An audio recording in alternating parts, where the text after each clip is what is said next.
कामगाराच्या प्रश्नावर तसेच संपूर्ण जनतेच्या औरंगाबाद जिल्ह्यातील जनतेचे प्रश्न मांडण्याचं काम साहेबांनी रेल्वेचं आजच्या इतिहासापर्यंत कोणत्याही खासदारांनी रेल्वेच्या बाबतीत मांडलेलं नव्हतं, परंतु साहेबांनी केल्याबरोबर रेल्वेचा प्रश्न निकाली काढण्याचं काम त्या ठिकाणी केलेलं आहे। महाराष्ट्र आपलं भाग्य समजावं की आपल्याला असे खासदार या ठिकाणी लाभलेले आहेत। तर या प्रसंगी मी आपले सर्वांचे लाडके असे खासदार माननीय आमदार इम्तियाजी जलील साहेब यांना विनंती करेल की कामगारांचे आपण जे प्रश्न ऐकून घेतले त्या बाबतीत आपल्या पाठिंब्याबाबत मार्गदर्शन करावं।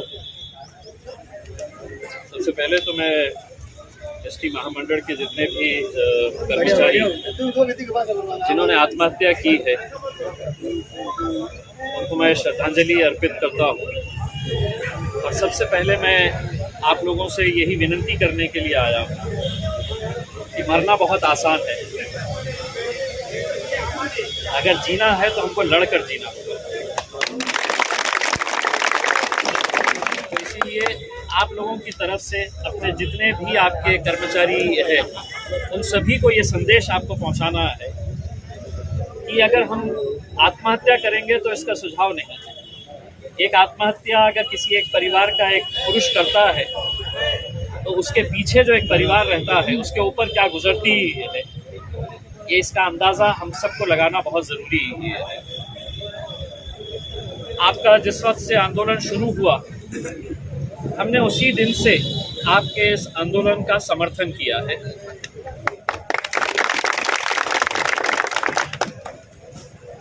आज यहाँ पे आना इस वजह से मैं ज़रूरी समझा हूँ कि जिस सरकार से आप ये उम्मीद लगा रहे हैं कि वो आपके लिए कुछ इंसाफ करेगी, आपको कुछ दिलासा देगी, वही सरकार आज क्रांति चौक से लेके गुलमंडी तक एक मोर्चा निकाल रही है, जिसके मुख्यमंत्री हैं वो मोर्चा इसलिए निकाल रहे कि महंगाई बहुत हो गई है, उसे कम करना है।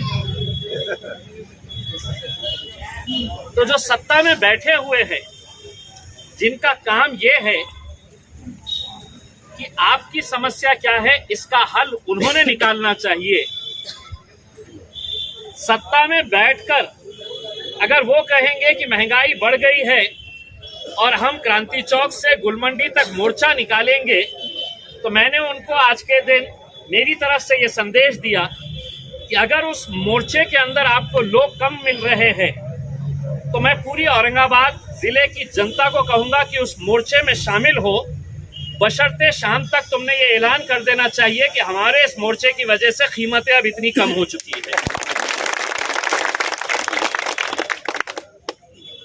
आप जिनसे उम्मीद कर रहे, आप ये समझिएगा कि ये लड़ाई आपको पूरी ताकत के साथ लड़नी है। और यहाँ आपका एक खासदार की हैसियत से मैं आपको ये बताने के लिए आया हूँ कि जितनी ताकत आपकी रहेगी इस लड़ाई के अंदर, उससे दुगनी ताकत हम लगाएंगे। और ये ज़रूरी है, मैं भी खुद मानता हूँ कि 2 साल के कोरोना के पीरियड के अंदर एसटी के कर्मचारियों ने अपनी जान जोखिम में डालकर अपने जीने मरने की परवाह किए बगैर वो लोग उतरे थे। और ये सही बात है कि जब भी महाराष्ट्र सरकार को ज़रूरत पड़ी तो सबसे पहले आवाज़ आप लोगों को दी जाती है, लेकिन जब देने की बात आती है तो यकीनन, और आप अगर ये समझ रहे हैं कि सिर्फ ये एसटी के साथ किया जा रहा है, अब आपको एक अंदर की बात बताता हूँ। मैं 8 दिनों के अंदर महाराष्ट्र के जो हेल्थ डिपार्टमेंट के अधिकारी है वो घाटी अस्पताल में आने वाले हैं उसका मायना करने के लिए, उसका इंस्पेक्शन करने के लिए। हेल्थ डिपार्टमेंट के सबसे वरिष्ठ अधिकारी यहाँ पर आकर इंस्पेक्शन करने वाले हैं और ये निर्णय लिया जाने वाला है कि जिस घाटी हॉस्पिटल के अंदर सबसे गरीब से गरीब लोग जाकर अपना इलाज कराते हैं उसको हम प्राइवेटाइज करना चाह रहे हैं, उसको हम प्राइवेट लोगों के हाथ में देना चाह रहे हैं। और सबसे पहले पूरे महाराष्ट्र के जितने भी सरकारी अस्पताल हैं सबसे पहले अगर कोई अस्पताल प्राइवेट हाथों के अंदर दिया जाने वाला है, जैसा इन्होंने कहा है, ये खरीदने वाला कौन है? तो या तो सेना के मंत्री का बेटा है, भाई है, भतीजा है या मामा है, या राष्ट्रवादी कांग्रेस का है या कांग्रेस का है। गरीबों से कोई लेना देना नहीं है। और मेरा एक सवाल ये है कि जब भी ये प्राइवेटाइज किया जाता है, ये बार बार औरंगाबाद को क्यों आते हैं? GTL कंपनी याद होगी आपको, किसने लाया था? उस वक्त ये बताया गया था कि औरंगाबाद को इतना फायदा होने वाला है। करोड़ों रुपये का चूना लगाकर अजीत दादा पवार साहब ने अपने करीबी आदमी को वो कंपनी दिए थे। कई करोड़ रुपए का चूना लगाकर वो कंपनी भाग गई, कहीं और नहीं थी। समांतर याद है आपको? किसकी कंपनी थी? पूरे देश भर में, पूरे भारत देश के अंदर अकेले औरंगाबाद एक ऐसा शहर था कि जहां पर पूरा पानी का ठेका एक प्राइवेट कंपनी के हाथ में दिया जा रहा था। एक प्राइवेट कंपनी ये तय करने वाली थी कि आपके घर में कितना पानी आएगा, चाहे वो गरीब से गरीब बस्ती हो, झोपड़पट्टी हो, अगर पैसा देंगे तो पानी मिलेगा। ये कंपनी इस तरह से बनाई गई थी। मैं जब आमदार बना 2014 के अंदर, तो मेरा भाषण है विधानसभा के अंदर, आप कभी भी देख सकते हैं। मैंने ये तय किया था कि ये लोगों ने मुझे चुनकर दिया है, मैं किसी भी सूरत के अंदर समांतर को मेरे शहर में नहीं आने दूंगा।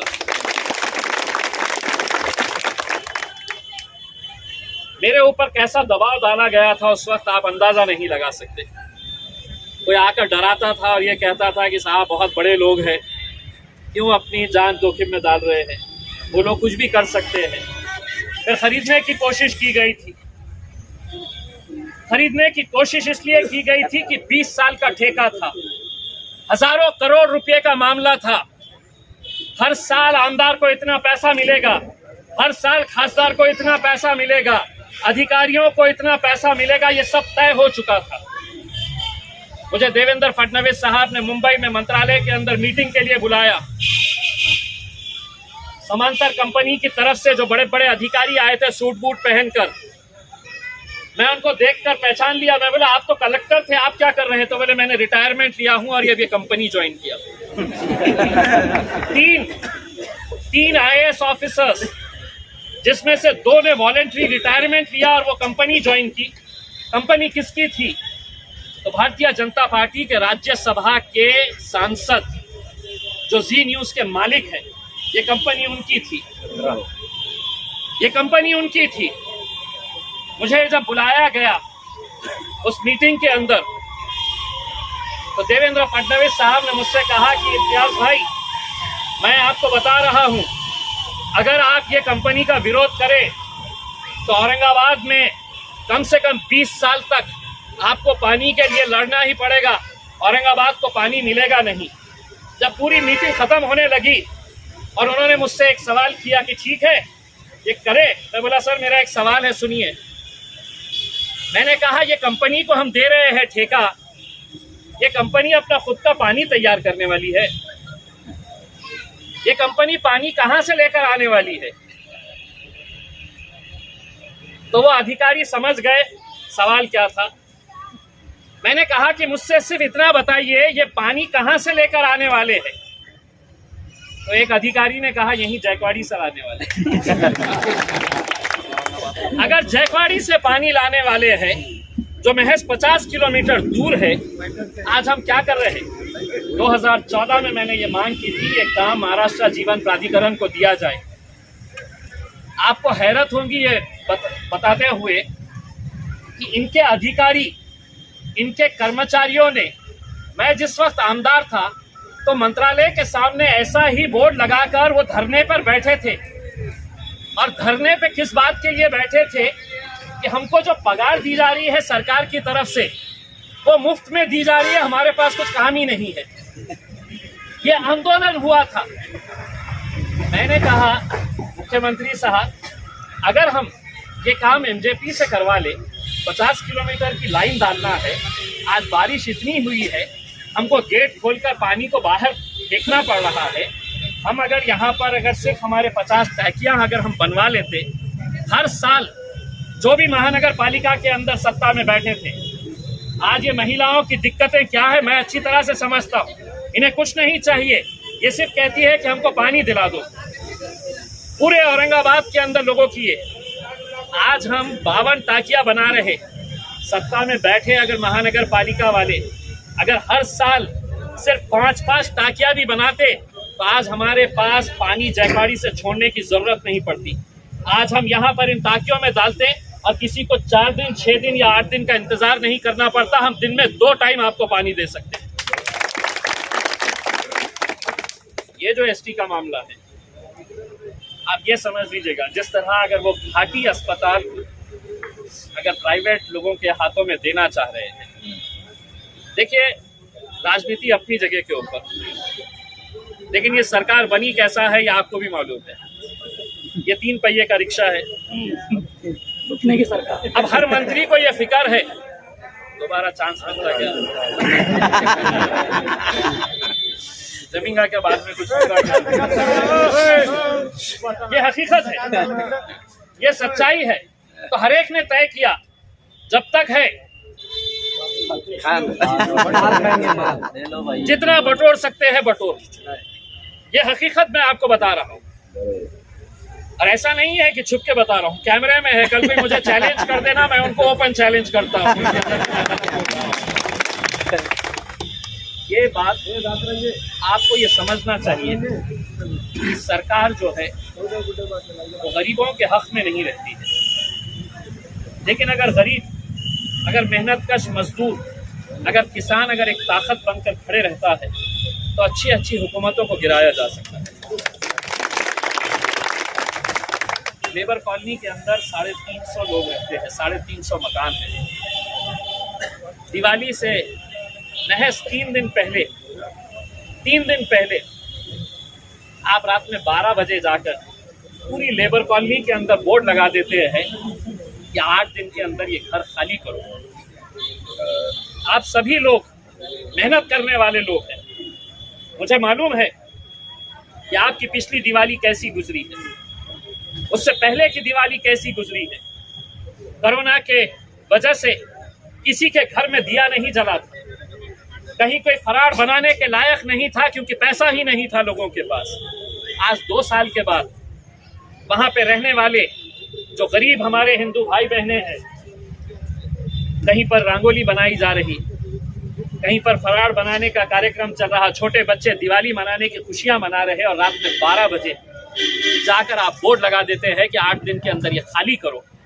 मैंने कलेक्टर साहब से सवाल किया, मैंने कहा इतने सालों से ये लोग बैठे हैं, 40 साल 50 साल 60 साल से बैठे हैं, ये अचानक दिवाली के मौके के ऊपर तो बोले गिरने वाले हैं ये घर।